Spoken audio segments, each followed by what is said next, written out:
حضرت سالبہ بن عبد الرحمن میرے کریم محبوب علیہ السلام کے صحابی ہیں، غریب ہیں۔ غربت بڑی اعلیٰ چیز ہے، ہاں غریبی بڑی نعمت ہے، یہ آزمائش ہے، اس میں کوئی شک نہیں، لیکن قیامت والا دن پتہ چلے گا جب غریب چھلانگ لگا کے جنت میں داخل ہو جائیں گے۔ اور امیر تو کھڑے ہیں نا، میرے نبی پاک نے حضرت عبد الرحمن ابن عوف کو، حضور صبح صبح اٹھے تو نبی پاک کی آنکھوں میں آنسو تھے، فرمایا میرے عبد الرحمن بن عوف کو بلاؤ۔ حضرت عبد الرحمن بن عوف آئے تو حضور نے سینے سے لگا لیا، نبی پاک کھول کے روئے، یا رسول اللہ حضور کیا ہوا؟ فرمایا عبد الرحمن رات میں نے خواب دیکھی ہے، سارے جنت میں چلے گئے، تو پیچھے رہ گیا، تو پیچھے رہ گیا، میں کھڑا تیرا انتظار کرتا رہا، میں تیرے بغیر جا نہیں سکتا تھا، پھر تو آیا ہے تو تیرا سارا وجود پسینے سے بھیگا ہوا تھا۔ حضرت عبد الرحمن ابن عوف تڑپ کے روئے، قدموں پہ سر رہا، حضور میری غلطی۔ فرمایا یار تیرے پاس مال بڑا ہے، تجھے حساب دیتے دیتے لیٹ ہو گئی، تیرے بیگ کھل گئے، تجھے حساب دینا پڑ گیا، تو لیٹ ہو گیا، میں پریشان ہو گیا۔ حضرت عبد الرحمن ابن عوف نے 100 گھوڑا مال اوپر رکھ کے حضرت عبد الرحمن نے حضور کی بارگاہ میں پیش کیا، کہا یا رسول اللہ یہ۔ اور پتہ ہے ایک دن کیا ہوا؟ ایک دن سرکار کے وصال ظاہری کے بعد حضرت عبد الرحمن ابن عوف نبی پاک کے گھر کے دروازے کے باہر آ کے بیٹھ گئے اور یوں سر کو پکڑا ہوا ہے، رو رہے ہیں۔ حضرت ام سلمہ حضور کی زوجہ باہر آئیں، کہا بیٹا عبد الرحمن کیا ہوا؟ جب پوچھا کیا ہوا تو اور کھول کے روئے، کہا کیوں روتا ہے؟ کہا اماں جی جب تک میرے محبوب حیات ظاہری میں تھے مجھے بتاتے تھے یہ مال نہ کما، یہ کم، میں حضور سے بات کرتا تھا تو حضور روک دیتے تھے، اب مجھے ظاہراً بتانے والا کوئی نہیں، مال کے ڈھیر لگ گئے ہیں، آج حساب کرنے بیٹھا ہوں تو حساب نہیں ہو رہا، سوچتا ہوں اگر میں پھنس گیا تو مجھے کون اس سے بچائے گا؟ آپ محبوب کی زوجہ ہیں، میری ماں ہے، میں آپ کے پاس آیا ہوں، اماں جی مجھے بتائیں میں کیا کروں؟ تو حضرت ام سلمہ بھی رو پڑی، کہنے لگے محبوب تھے، میں کہاں ان کی ترجمانی کر سکتی ہوں، میں نبی پاک کی ترجمانی کیسے کروں؟ کہا اماں جی خدا واسطے مجھے کوئی حکم دے دیں، مجھے لگتا ہے عبد الرحمن برباد ہو جائے گا، ہلاک ہو جائے گا، خدا را مجھے کچھ بتا دیں، اتنا سارا مال ہے میں کہاں اس کا حساب دوں گا، مہربانی فرمائیں، یہ تجارتیں میرے گلے پڑ رہی ہیں۔ حضرت ام سلمہ کی جب منت کی تو فرمانے لگی جا بیٹے آدھا خیرات کر دے۔ کتنا؟ 2.5% نہیں، کتنے فیصد ہے؟ 50%، 50%۔ حضرت عبد الرحمن ابن عوف گئے اور 50% خیرات کر کے کہنے لگے اماں میں نے 50% دے دیے، میں بچ جاؤں گا نا، میں بچ جاؤں گا، میں دے آیا ہوں آدھا۔ تو حضرت ام سلمہ فرمانے لگی میں نبی پاک کی بارگاہ میں سفارش کروں گی تیری، اور نبی پاک اللہ کی بارگاہ میں سفارش کرے صلی اللہ علیہ وسلم۔ حضرت سالبہ بن عبد الرحمن حضور دعا کر دیں، غریبی ہے، میرے نبی پاک نے فرمایا تجھی اس حال میں ہے بہتر ہے،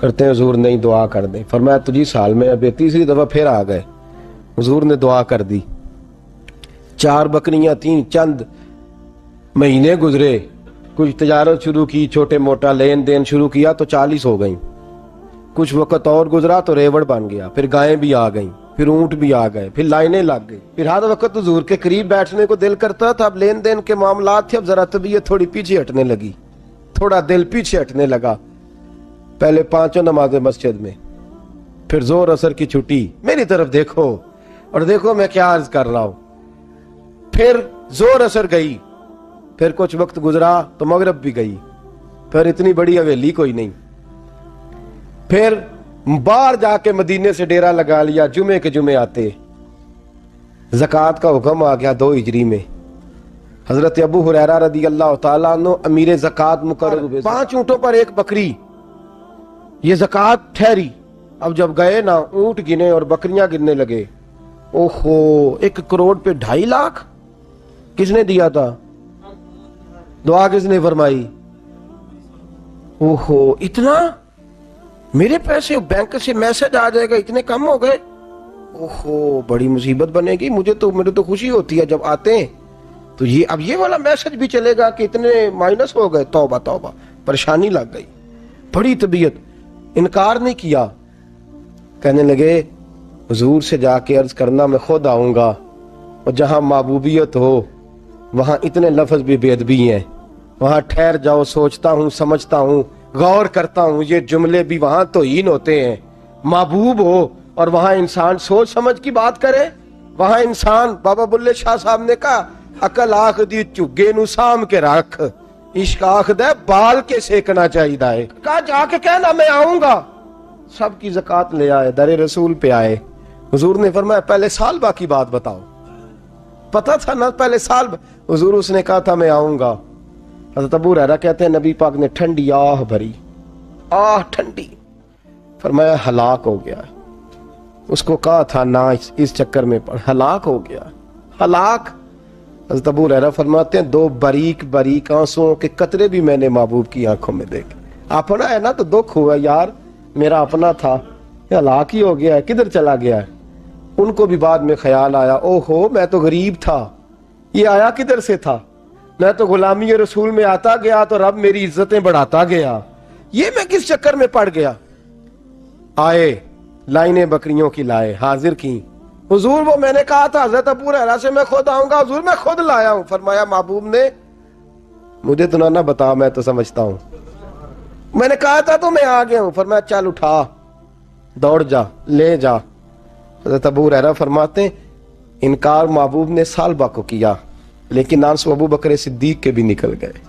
فرماتے ہیں درد عثمان غنی کو بھی ہونے لگا، تڑپ مولا علی بھی گئے۔ فرمایا جا لے جا، نہیں چاہیے تیرے پیسے۔ فرماتے ہیں سالبہ نے ہاتھ باندھے، کہا محبوبہ غلطی ہو گئی، حضور مجھے، فرمایا تجھے کہا نہ تیرے نہیں چاہیے، نکل جا۔ حضرت ابو ہریرہ فرماتے ہیں جب نبی پاک نے رخ پھیرا تو صحابہ کی زبانوں پہ بھی جاری ہو گیا یہ تو ہلاک ہو گیا۔ کہتے ہیں مدینے میں قحط پڑ گیا، محبوب نے فرمایا بلال تو بھی آج لا، ایک خشک چھوارا حضرت بلال کا قبول ہو گیا۔ لیکن سالبہ لائنیں لگی یا مال کی، فرمایا جا لے جا، تیرا قبول نہیں ہے۔ فرماتے ہیں تڑپتے رہے ساری زندگی اور مال کو دیکھ دیکھ کے آہیں بھرتے رہے، لیکن کریم نے اس تجارت کو قبول۔ حضرت ابو بکر صدیق کے پاس آئے، سرکار کے وصال، حضور قبول فرما لیں۔ فرمایا ساری دنیا کا قبول ہے، جس کا میرے نبی نے قبول نہیں فرمایا میں کیسے قبول کر لوں۔ حضرت عمر فاروق کے پاس آئے، فرمایا نہ تیرا قبول نہیں۔ حضرت عثمان کے زمانے میں وصال ہو گیا۔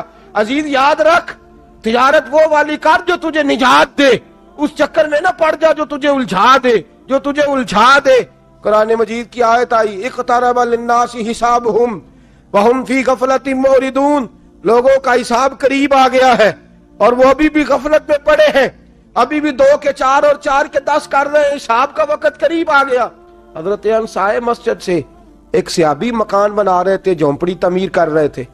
حضرت انس کو پریشان دیکھا، کہنے لگے انس خیر تو ہے، کوئی نئی آیت تو نہیں آئی؟ تو جناب انس کہنے لگے آیت تو آ گئی ہے، رب نے کہہ دیا کہ حساب قریب آ گیا، تیاری کر لو۔ جھونپڑی بنا رہے ہیں، محل نہیں، جھونپڑی بنا رہے تھے، ابھی دیوار کچی مکمل نہیں ہوئی تھی، ہاتھ جھاڑ دیے صحابی نے، ادھر رخ پھیرا تو حضرت انس کہنے لگے کہاں جا رہے ہو؟ کہنے لگے بھائی میں حساب نہیں دے سکتا، میں مصطفیٰ کے پاس جا رہا ہوں، میں نے نہیں دیوار بنانی، بس بھائی میری اس دوڑ سے بس میں کوئی نہیں حساب دے سکتا، میں کمزور ہوں۔ میرے رسول کائنات صلی اللہ تعالی علیہ وسلم نے میرے دوستو تجارت کرو لیکن اس کو عبادت سمجھ کے کرو۔ اگر تمہیں چوک وہاں دکان پہ بیٹھے خدا بھول جاتا ہے اور سودا کرتے وقت رب رسول کی باتیں تمہیں بھول جاتی ہیں تو پھر تو تم وان تم موردون میں ہو، پھر تو تم غافل ہو۔